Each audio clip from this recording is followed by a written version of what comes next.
In case you guys want to know, I recently reviewed The Other Woman and I hated it. I thought it was just a dumb comedy that, while had a premise that was worthy of that could have made a new kind of comedy, one that differentiated from the usual formula, turned out to be a movie that just adapted back to formula and just went along with the premise, even though it was no longer necessary and actually felt way out of place. This is my problem, and actually I want to complain about this. Now, I know you can call me Chris Stuff and rip-off, comment, making opinion videos about many things. But to be honest, guys, I'm just sick of this. And I think I really need to talk about it. What is wrong with comedy movies today? I mean, my God.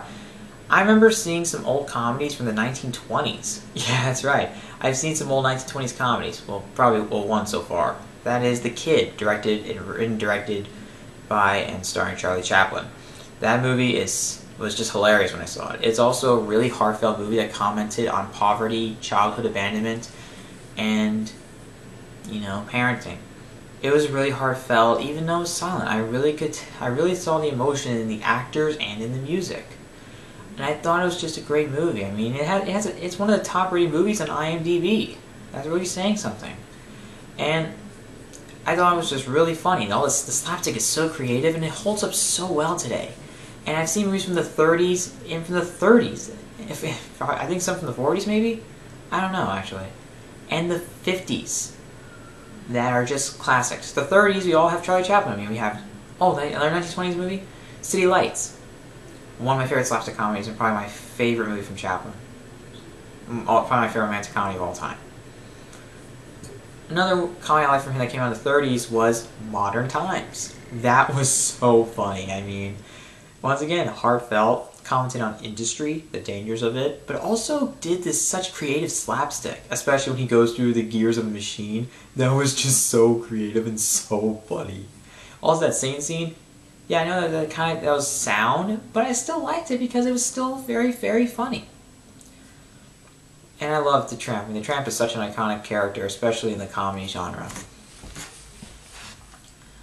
Oh, The Great Dictator from the 1940s. Yeah, that's such an amazing movie.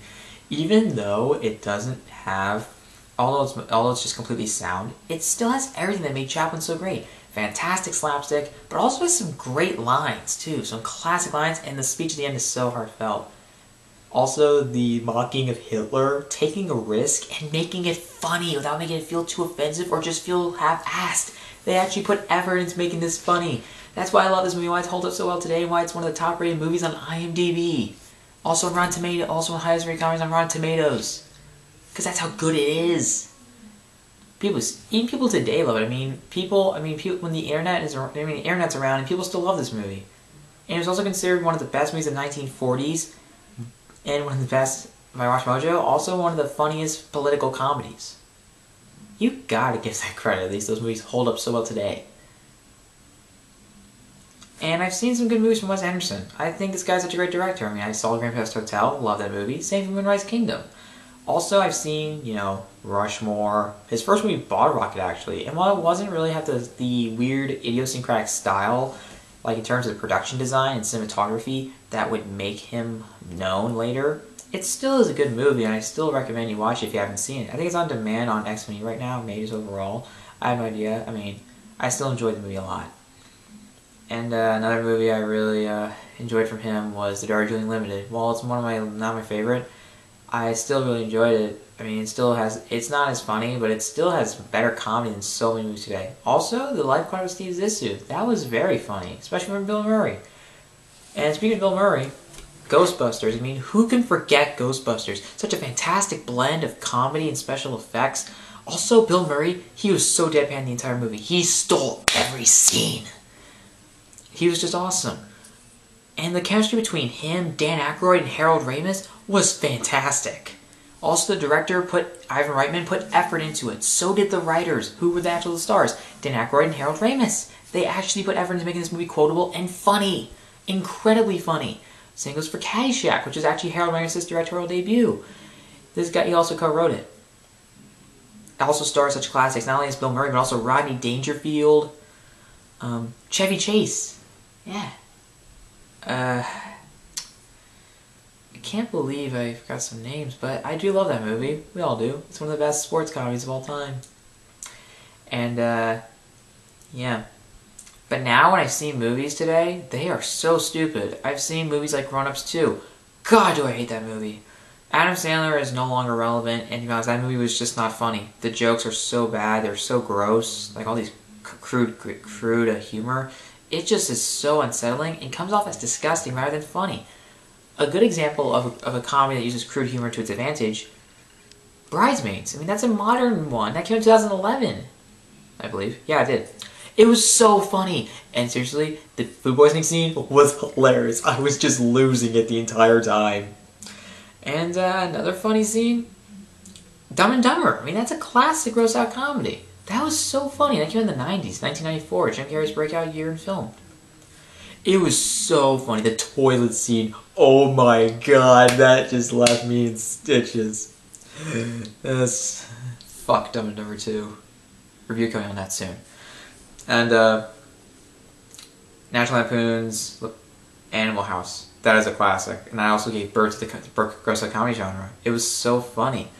And while it's not really that much of a gross out film, although the human zit was kind of somewhat boundary pushing, I guess, in the 70s, it was still very funny. It was one of the funniest comedies I've seen in a long time, and also it was very clever. It was so goofy, and it endeared itself in its goofiness. It made the best use of it. Created some classic lines like, Doga! Doga! Also had some cool, it was just so entertaining from beginning to end. I just love John Belushi. Like, food fights! Also, you always love the soundtracks. Now I look at comedies, they're just not funny anymore.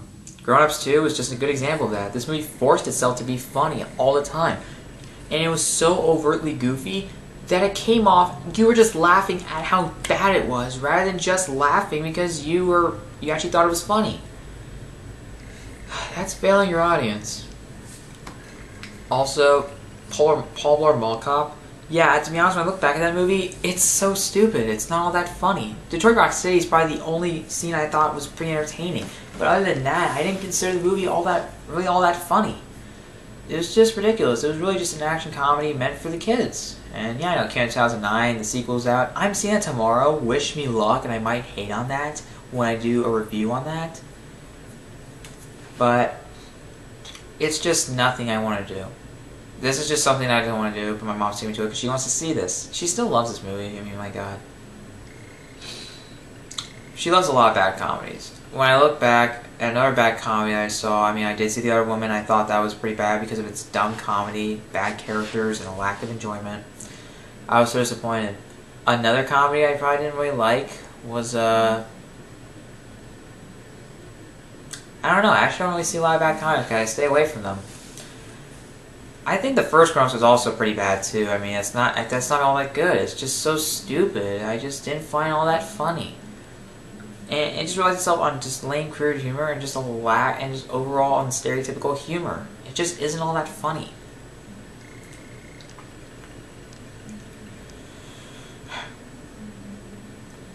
But guys, this is what's wrong. Also, comedies have a few problems with their marketing, such as revealing all the funny stuff in the trailers and revealing too much sometimes. It ruins all of it. Also, people that just put no effort into making the movie funny. Because, I mean, when you watch movies like The Other Woman, I guess, Grown Ups, Dumb and Dumber 2. Oh man, I forgot Dumb and Dumber 2. Shit. Dumb and Dumber 2 was just 20 years later. You get a sequel that does nothing. It's just the same gags, and they rely so much on the execution to be funny. And it just, sometimes it works, sometimes you're just laughing at how bad it is. It was such a fucking disgrace, such a fucking insult. Seriously, Fairley Brothers? You couldn't have done better than that? You had 20 fucking years. Whatever. I love hating on that movie. So much. Also, The Last Airbender, Last Airbender is based on a show, Avatar: Last Airbender, that had action, comedy, and drama. And the so-called comedy in this movie, from what I remember, mostly it was unintentional. It fell flat whenever they tried to be funny, like for real. And that was just, my god, why? Why did it suck? Oh, that's right. M. Night Shyamalan put no fucking effort into making it actually genuinely funny. It's just so stupid. Just why? Why?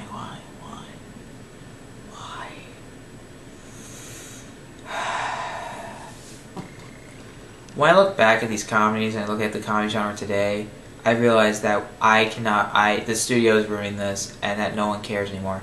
Adam Sandler doesn't care anymore. Fuck this guy. This guy's irrelevant, just like anyone else on the Happy Madison cast, which includes Nick Swartzen, I believe.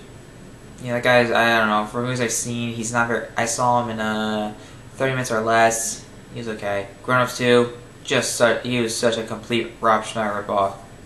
And I just found him ridiculous and flat, and probably almost borderline unfunny.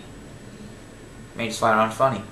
Also, Rob Schneider himself, Kevin James, and David Spade. I mean, these guys used to have something. David Spade had Rules of Engagement, I believe. I think that's what the show's called. I have no idea. It's a sitcom though. I know he was on it. Same for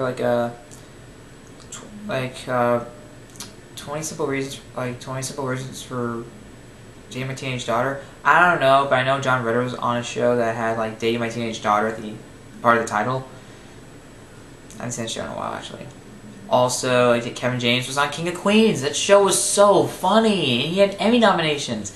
And now he makes movies like Paul Blart Mall Cop. He's starring in Paul Blart Mall Cop 2, and he's starring in Pixels alongside Adam Sandler. Now, guys, that movie doesn't look very promising. The visuals look cool, but I'm still hesitant on the fact that it might just be another Adam Sandler comedy. It's just ridiculous. Rob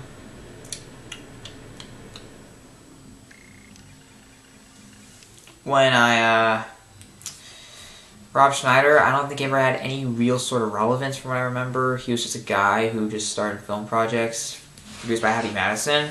Thank you, Adam Sandler. Why do you keep financing all these guys? They're just doing nothing. Adam Sandler had relevance in his early days when he had Billy Madison, Happy Gilmore, Ian the Wedding Singer. But unfortunately around the 2000s he started falling apart. Sure, there were movies that people loved such as 50 First Dates, but in the 2010s he's hit a low, especially with the movie Jack and Jill. Why the hell is he still around and still making money? Oh, that's right, people still love this guy even though he's made some shit movies recently. This is just completely ridiculous. I hope you guys learned something from this about comedies today, and just the fact that some people don't put effort into them. They're just not funny anymore. People just don't care. They just want their money, get the fuck, and just want to get their money and just leave. I really hope you guys understand, especially for people who are hoping to be future filmmakers who are watching this, will understand that this is just ridiculous. That people need to actually put effort into making stuff funny. You have the Coen Brothers, who are great examples of that. Fargo, The Big Lebowski. What else is funny? Oh yeah, Raising Arizona. I mean, how can you not be funny anymore? I know I think comedy's actually fading away. I mean, why can't you just try putting effort into be funny? Think about that. Think about that.